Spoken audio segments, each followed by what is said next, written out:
Olá, estamos começando mais uma entrevista da nossa série sobre licitações com o Dr. Lucas Furtado.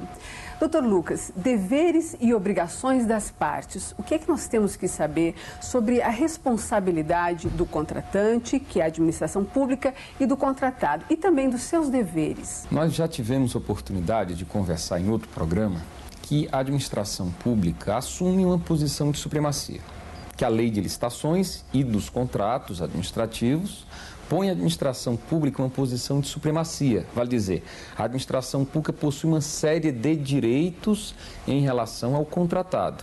Agora, apesar dessa relação um pouco desigual, e essa desigualdade favorece a administração pública, tanto a administração pública contratante quanto o particular, empresa contratada, tem suas obrigações e tem seus direitos.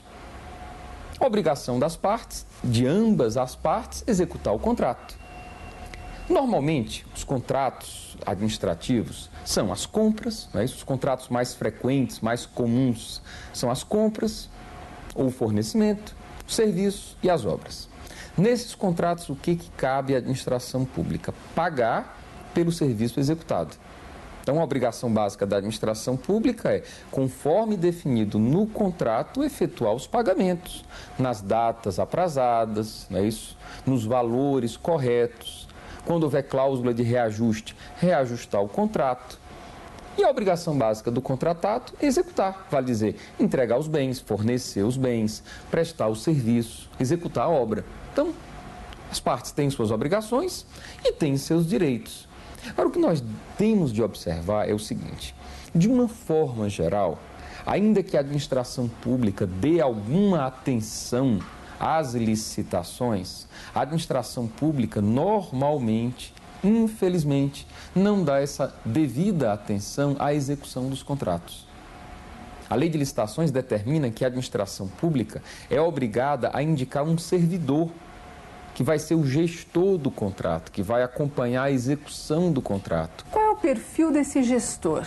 Ele é também um fiscal? Se confunde, pode se confundir quem é o gestor e se confunde com a figura do gestor, a de fiscal também? Isso. Deve ser alguém que entenda do objeto do contrato. Então, é um contrato na área de informática, deve ser alguém que atue na área de informática. É um contrato de serviços gerais, alguém que tem experiência nessa área e que conheça a legislação, que conheça as suas obrigações, seus direitos e principalmente sua responsabilidade.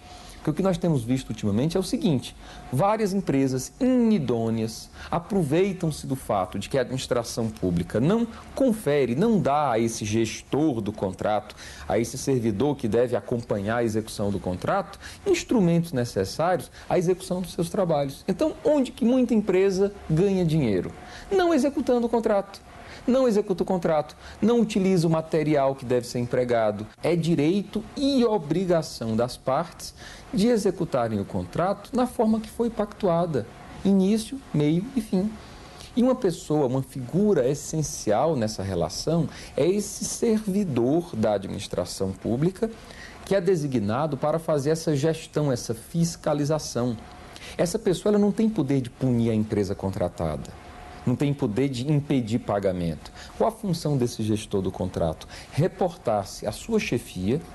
Esse chefe, sim, daquela unidade administrativa, daquele órgão, daquela entidade pública, esse chefe tem competência para, recebendo a informação de que o contrato não foi executado, não pagar. Recebendo a informação de que há uma falha grave, abrir um processo com vista à aplicação de uma pena à empresa, de uma multa, por exemplo.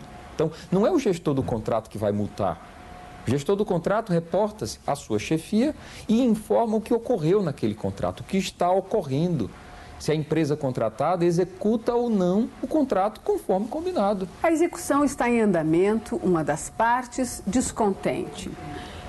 Há uma possibilidade de se alterar esse contrato, ainda que ele já tenha começado, a administração pública está descontente com o contratante, com o serviço.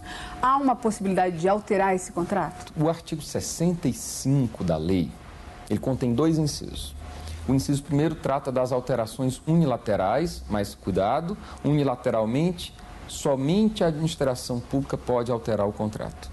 são as alterações unilaterais quantitativas, em que você contratou, por exemplo, 100 unidades de determinado bem e quer aumentar para 120 ou reduzir para 80, em que a lei diz, olha, observado o limite de 25% do valor do contrato, pode a administração pública promover alterações do contrato, e aqui independentemente do consentimento do contratado. Então, é a administração que unilateralmente modifica o contrato.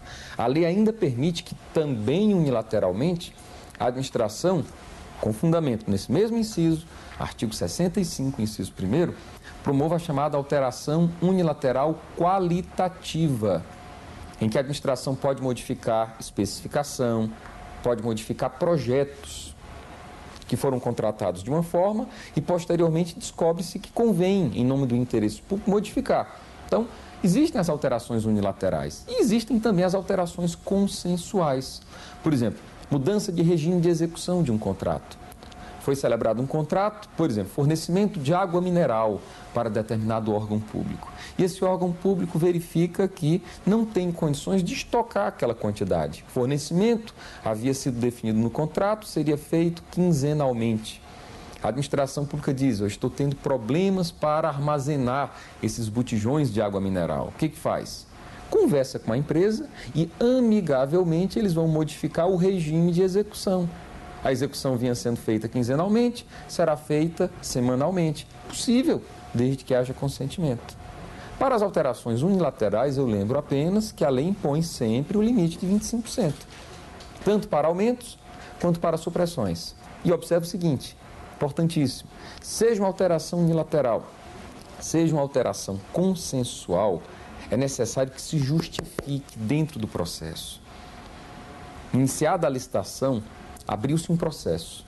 Dentro desse processo, sempre que houver qualquer alteração, tem de haver, além do aditivo, da publicação resumida, do instrumento da página, tira cópia do Diário Oficial, do jornal de grande circulação, onde foi publicado o contrato. A lei determina a publicação, não apenas do próprio extrato do contrato, quanto dos aditivos a esse contrato. Então, tem de trazer tudo isso para o processo e é preciso que se traga para o processo também a justificativa.